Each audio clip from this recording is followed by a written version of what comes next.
Guys हम सभी लोगों ने अपने कंप्यूटर में कभी ना कभी एक जो प्रॉब्लम है वो जरूर से फेस की होगी। कौन सी दोस्तों क्या होता है कि कई बार हमारा जो कंप्यूटर होता है उसका जो कैबिनेट होता है उसको टच करने पर कभी कभी हमको इलेक्ट्रिक शॉक लगता है। दोस्तों वैसे ये जो शॉक होता है ये लीथल नहीं होता, लेकिन दोस्तों फिर भी हम इस शॉक को महसूस कर सकते हैं। तो यहाँ पर दोस्तों सवाल ये आता है कि आखिर किसी कंप्यूटर के कैबिनेट के ऊपर इलेक्ट्रिक शॉक क्यों लगता है, हमको उसके ऊपर करंट आखिर कहाँ से आ जाता है। आज के वीडियो में इसका हम बात करने वाले हैं। दोस्तों आपने यदि इस प्रॉब्लम को अभी ना कभी फेस किया होगा तो ये वीडियो अपने बहुत ही ज़्यादा इंपॉर्टेंट है, और यदि आप एक कंप्यूटर यूजर है तो डेफिनेटली दोस्तों वीडियो को आपको जरूर से देखना चाहिए। तो बिना किसी देरी के let's get started to the video.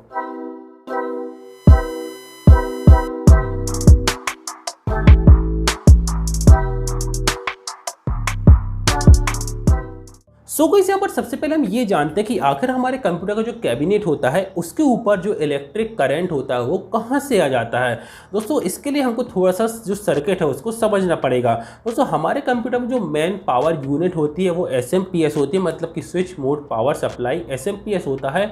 वहीं दोस्तों यहाँ पर एक साइड से हमारे घर में जो इलेक्ट्रिकल पावर आती है, जो AC करंट आता है, AC वोल्टेज आता है, उसको लेते हैं, उसको DC में कन्वर्ट करके वोल्टेज को डाउन करके दूसरी तरफ दोस्तों DC आउटपुट मदरबोर्ड तक पहुंचा देती है।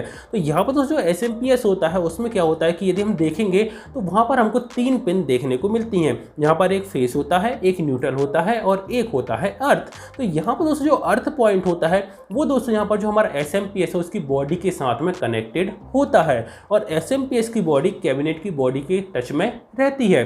अब दोस्तों हम चलते हैं यहाँ पर DC साइड में, जहाँ दोस्तों SMPS से जो पावर आउट होता है DC के रूप में, तो उसमें दोस्तों क्या होता है कि 2 टर्मिनल होते हैं, एक पॉजिटिव और एक नेगेटिव, जो कि यहाँ पर मदरबोर्ड पर जाकर कनेक्ट हो जाते हैं। और यहाँ पर दोस्तों अंदर जितने भी यहाँ पर इक्विपमेंट लगे हैं, चाहे वो मदरबोर्ड हो, चाहे वो हार्ड डिस्क हो, चाहे वो कोई CD ड्राइव हो, सभी में दोस्तों एक पॉजिटिव और नेगेटिव टर्मिनल जाता है। और इन सभी का जो नेगेटिव टर्मिनल होता है वो इन सभी इक्विपमेंट की बॉडी के साथ में कनेक्टेड होता है। और इन सभी इक्विपमेंट की बॉडी, चाहे वो आपका हार्ड डिस्क हो, चाहे वो यहाँ पर DVD राइडर हो, या फिर दोस्तों यहाँ पर आपकी मदरबोर्ड हो, उसमें जो स्क्रू लगते हैं उससे कनेक्टेड होता है। और कहीं ना कहीं इन सभी का जो नेगेटिव पॉइंट होता है वो ऐसे हमारे जो कैबिनेट होता है उसकी बॉडी के साथ में कनेक्ट हो जाता है।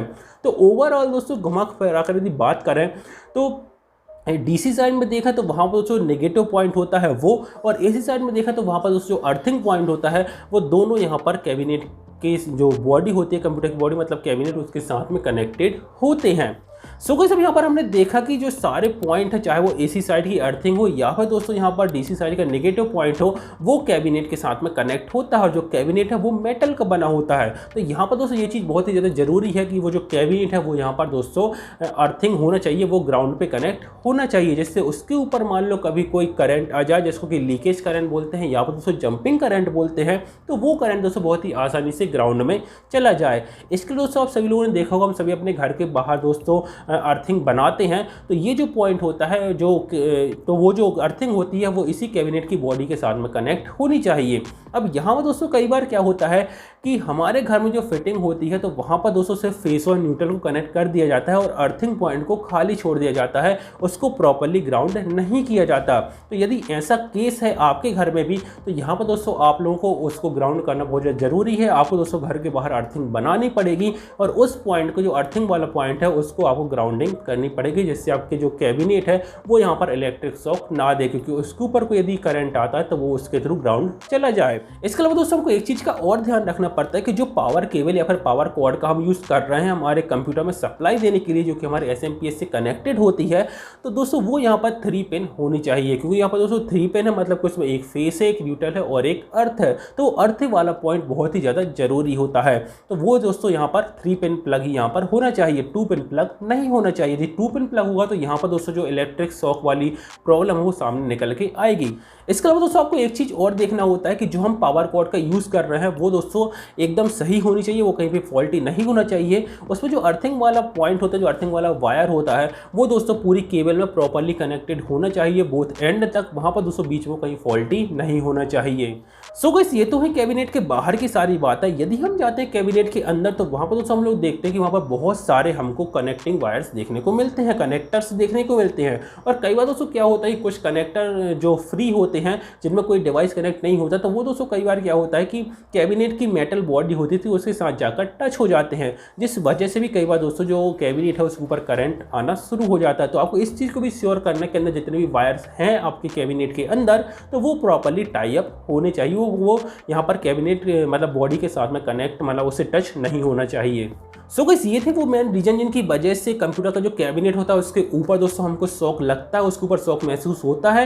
ये सब दोस्तों लीथल नहीं होता, जानलेवा नहीं होता, लेकिन फिर भी दोस्तों हमको दोस्तों ये जो शॉक है वो महसूस होता है।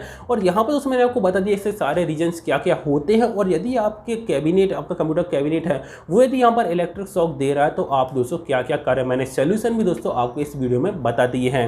तो उम्मीद करता हूँ दोस्तों आप लोग को इन्फॉर्मेशन पसंद आई और वीडियो भी आपको जरूर से पसंद आया होगा। तो दोस्तों आज के बस इतना ही, उम्मीद करता हूं कि आपको मेरे वीडियो पसंद आया होगा। यदि आपको मेरे video like, comment, subscribe, share कर दीजिए, बेल आइकन प्रेस कर दीजिए। आपसे मिलता हूं दोस्तों मैं अगली वीडियो में, तब तक के लिए बाय बाय।